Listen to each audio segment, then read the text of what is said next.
राज्याचे उपमुख्यमंत्री एकनाथ शिंदे यांना धमकीचं पत्र मिळाल्यानंतर आता भाजपाचे आमदार श्वेता महाले यांना सुद्धा या ठिकाणी 3 धमकीचे पत्र मिळालेत.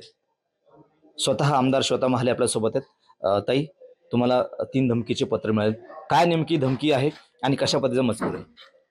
विशिष्ट एका समाजाचा उल्लेख त्या पत्रामध्ये आहे. त्या समाजाच्या वतीने मला जिवंत मारण्यात येईल, सर तन से जुदा अशी ती लाईन त्या तिन्ही पत्रामधल्या मजकुरामध्ये त्या ठिकाणी आहे.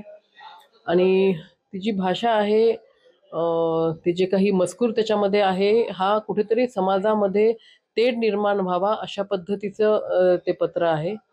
कुठेतरी असं वाटतं हे जे काही समाजकंटक आहेत, या समाजकंटकांचा बुरखा त्या ठिकाणी फटला पाहिजे. हे समाजकंटक पुढे आले पाहिजे, त्यांच्यावरती कारवाई झाली पाहिजे.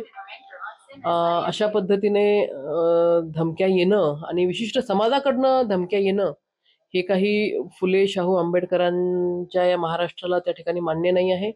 एक लोकप्रतिनिधी असताना आम्ही विकासाला प्राधान्य देत असतो. मतदारसंघातल्या सगळ्या जाती धर्मांच्या लोकांचे सुखदुःखाचे जे काही कामं असतील ते जास्तीत जास्त आपल्याकडून व्हावेत अशा पद्धतीने काम करत असतो. कुठलाही जातीय भेदभाव त्या ठिकाणी केला जात नाही. परंतु ठराविक एका समाजाकडनं अशा पद्धतीने जर का पत्र त्या ठिकाणी, धमकीचं पत्र त्या ठिकाणी जर का मिळत असेल तर नक्कीच मला पूर्ण अपेक्षा आहे की सरकार सुद्धा त्या ठिकाणी गांभीर्याने हा विषय घेईल आणि हा जो कोणी समाजकंटक असतील त्यांचा बुरखा त्या ठिकाणी जनतेपुढे येईल.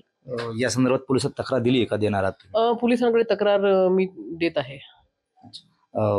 उपमुख्यमंत्री एकनाथ शिंदे यांना सुद्धा या ठिकाणी धमकी आली, तुम्हाला सुद्धा आली या ठिकाणी. अशा प्रकारे लोकप्रतिनिधी धमकी येत असेल तर याला सरकारने कुठेतरी आळा घातला पाहिजे. यासाठी आपली भूमिका काय असणार आहे? आता हे समाजकंटक आहेत बघा, कोणाची बुद्धी कशा पद्धतीने भ्रष्ट होईल हे सांगता येत नाही. आणि हे जे कोणी धमकी देणारे आहेत हे पुढे येऊन त्या ठिकाणी बोलत नाही. आता हे जे मला 3 पत्र प्राप्त झालेले आहेत, तिन्ही पत्रामध्ये कोणाचंही नाव नाही आहे. त्याच्यामुळे ही मला वाटते मानसिकता आहे, ही मानसिकता बदलली पाहिजे. मानसिकता बदलणं ही नक्कीच मायबाप सरकारचं काम राहतं आणि मला पूर्ण खात्री आहे सरकार त्या पद्धतीने पावलं उचलेल. काय वाटतं की सरकारनं आणखी तुम्हाला सुरक्षा पुरवली पाहिजे? कारण की वाय सुरक्षा ज्या आमदारांची होती त्यांची काढली, आपल्याला सुद्धा सुरक्षा आहे, मात्र आणखी वाढवली पाहिजे का? मला काही आवश्यकता तशी काही वाटत नाही. मी मतदारसंघामध्ये सगळ्या जाती धर्मांना सोबत घेऊन त्या ठिकाणी काम केलेलं आहे. परंतु नक्कीच हे समाजकंटक मात्र त्या ठिकाणी आहेत. त्यांच्या माध्यमातून कुठेतरी वातावरण खराब करण्याचं काम त्या ठिकाणी होत आहे. विधानसभेच्या निवडणुका आत्ताच झालेल्या आहेत. माझ्या चिखली विधानसभेमध्ये मी 5 वर्ष सगळ्याच म्हणजे मतदारसंघातल्या सगळ्याच समाज बांधवांना, विविध जाती धर्मांच्या लोकांना एकत्रित आणून त्यांचा विकास करण्याचं काम केलेलं आहे. काँग्रेसच्या काळामध्ये कधी ठराविक समाजाचा एवढा विकास झाला नाही, तेवढे कामं मी त्या ठिकाणी केलेले आहेत. मग ते लाडकी बहीणच्या योजनेचा लाभ देत असताना कुठलाही त्या ठिकाणी आम्ही जातीभेद केला नाही. शादीखाने असतील, उर्दू शाळा असतील किंवा अजूनही काही वैयक्तिक लाभांच्या योजना असतील, ह्या मतदारसंघातल्या सगळ्या जाती धर्मांच्या लोकांना मिळाव्यात यासाठीच आम्ही प्रयत्न केलेले आहेत.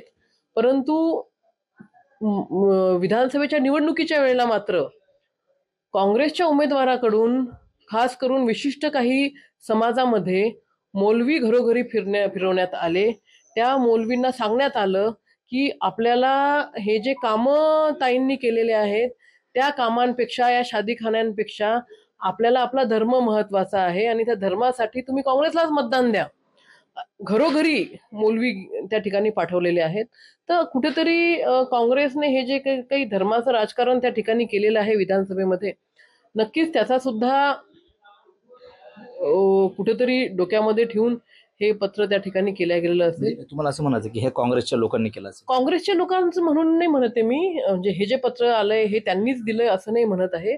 परंतु विधानसभेच्या निवडणुका होऊन काय 3 महिने झालेले आहेत आणि मौलवी जेव्हा जातात, घराघरामध्ये जातात आणि मौलवींकडनं सांगण्यात येतं की हे विकास कामं नाही, आपल्याला आपला धर्म महत्वाचा आहे, तेव्हा कुठेतरी सर्वसामान्य लोक सुद्धा त्याच्यावरती विश्वास ठेवतात आणि प्रत्येकाला आपल्या आपल्या धर्माचा अभिमान असतो. जेव्हा त्या त्या धर्माचे धर्मगुरू किंवा मौलवी ते जेव्हा सांगतात तेव्हा सर्वसामान्य जनतेचा त्यावरती अधिक विश्वास बसतो आणि ते डोक्यात ठेवलं जातं. ते काही डोक्यामध्ये ठेवून सुद्धा ही घटना घडू शकते. कारण माझ्या मतदारसंघामध्ये तसं वातावरण खूप चांगलं आहे.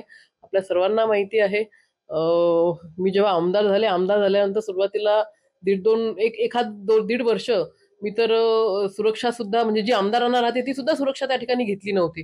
परंतु एक महिला आमदार आहे, रात्री-बेरात्री फिरावं लागतं. त्या दृष्टिकोनातून आपण सुरक्षा ठेवली पाहिजे. तेव्हा ही सुरक्षा ठेवली. बाकी मतदारसंघातल्या लोकांकडनं मला तशी काही जीवाला भीती असं मला तरी काही वाटत नाही. शेवटचा प्रश्न आहे की पोलिसांकडे काय मागणी असणार आहे तुमची? जो कुणी हा समाजकंटक आहे, ज्याने हे पत्र पाठवून समाजामध्ये तेढ निर्माण करण्याचा प्रयत्न केलेला आहे, तो समाजकंटक मात्र कोण आहे तो जनतेपुढे आला पाहिजे. त्याचा बुरखा त्या ठिकाणी निघला पाहिजे. नक्कीच. तर या होत्या भाजपाच्या आमदार श्वेता महाले. जो कोणी धमकी देणारा समाजकंटक असेल त्याचा बुरखा फाटला पाहिजे अशा पद्धतीची मागणी श्वेता महाले यांनी या ठिकाणी केली. कॅमेरामन निलेश देशमुखसह गणेश सोळंकी, TV9 मराठी, चिखली, बुलढाणा.